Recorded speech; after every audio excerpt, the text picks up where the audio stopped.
अस्सलाम वालेकुम दोस्तों, मैं हारिस अज़मी प्रोफेशनल एस्ट्रोलॉजर आपकी खिदमत में हाजिर हूँ वीकली हॉरोस्कोप के साथ। ये हफ़्ता काफ़ी बड़ी तब्दीलियों का हफ़्ता है सभी सितारों के लिए, लेकिन एरीज़ के साथ इस हफ़्ते क्या होने वाला है, पहले कुछ प्रोफेशनल अंदाज से प्लैनेटरी पोजीशन बयान करता हूँ ताकि जो एस्ट्रोलॉजी की बड़ी अवेयरनेस रखते हैं उनके लिए भी आपको जो मालूमात हैं मिल जाएँ, और फिर उसे सादा लफ्ज़ों में जो जर्नल पीपल होते हैं जो अपनी ज़िंदगी के छोटे छोटे मामलात को प्लान करना चाहते हैं उनके बारे में भी ज़रा स्लीस करके बयान करूँगा।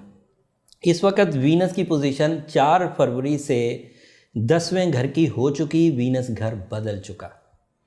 वीनस के इस घर बदलने से वो अपने मुस्बत दौर में दाखिल हुआ है जिसमें कारोबार में इजाफा मुमकिन हो सकेगा।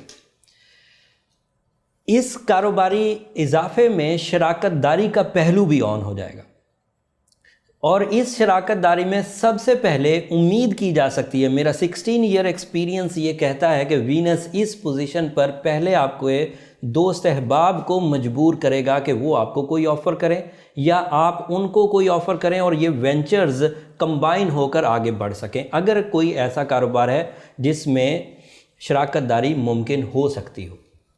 और अगर आप किसी एम्प्लॉयमेंटशिप में मुब्तला हैं, मतलब आप नौकरी कर रहे हैं या डेली वेजेस पर कोई काम कर रहे हैं, तो वहाँ इंक्रीमेंट्स एक्सपेक्ट किए जा सकते और आपकी पीआर में भी इजाफा होगा। वहाँ पर सराउंडिंग में जो दीगर एम्प्लॉयज़ होंगे उनके साथ आपके ताल्लुकात बेहतर होंगे, या फिर जिस जगह आप काम कर रहे हैं उसके इर्द गिर्द में आपकी शोहरत में इजाफा होगा जो आपके काम के बढ़ने की वजह बनेंगी। ये पॉसिबिलिटीज़ में है। इसको और भी मैं वुसअत दे सकता हूँ, लेकिन मैं बहुत लंबी बात नहीं करना चाहता। सिर्फ ये ज़रूर बताऊँगा कि वीनस 10th हाउस में मुस्बत है और ये यहाँ पर रहेगा अभी कुछ अर्सा।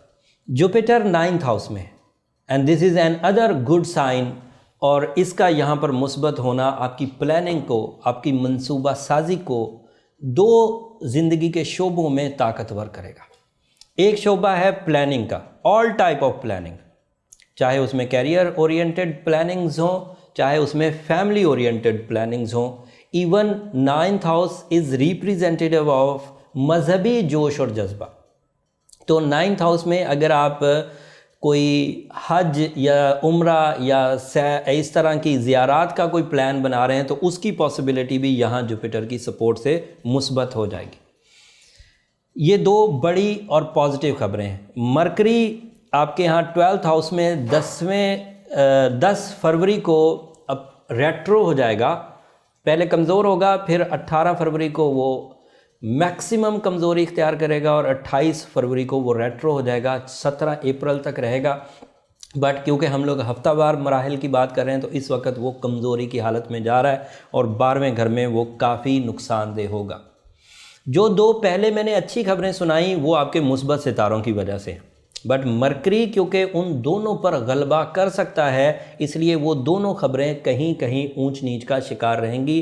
वीनस आपका कम्युनिकेशन का और कैरियर का इस वक्त पॉजिटिव फ्यूल जनरेट कर रहा है, उसमें कमी ला सकता है ये मरकरी रेट्रो होने से, जिसकी वजह से आपका जहन उलझा और लोगों की तरफ से कुछ नुक्ताचीनी का सामना करना पड़ सकता है। अब इन दोनों पेशंगोइयों को रखें कि एक तरफ आपको दोस्तों की तरफ से कुछ ऑफ़र्स हो सकती हैं और दूसरी तरफ आपको दोस्तों की तरफ से या सराउंडिंग की तरफ से कुछ नुक्ताचीनी का सामना करना पड़ सकता है। अगर मरकरी गालिब रहा तो नुक्ताचीनी का सामना करना पड़ेगा, अगर वीनस और जुपिटर गालिब रहा तो आपके मंसूबे ताकतवर हो जाएंगे। अब रेमेडी क्या है? अमूमी तौर पर जो अच्छी चीज़ें होती हैं वो हम लोग आने देते हैं और उसके लिए कोशिशें तेज़ कर देते हैं, और जो कोई मनफी चीज़ें होती हैं उन्हें हम रिपेल करने की कोशिश करते हैं और उन्हें काउंटर करने की कोशिश करते हैं। एज अ एरीज़ अगर आपने ब्लू सफ़ायर पहना हुआ है तो ये एक ऐसा काउंटर डोट बनकर सामने आएगा कि इसकी फ्रेंडली कॉस्मिक एनर्जी मरकरी की रेट्रो एनर्जी को पीछे धकेलती रहेगी, और जो पॉजिटिव एनर्जी वीनस और जुपिटर से आपको मिल रही है वो आपकी ज़िंदगी में निखार बनाती रहेगी, खुशबख्ती बनाती रहेगी।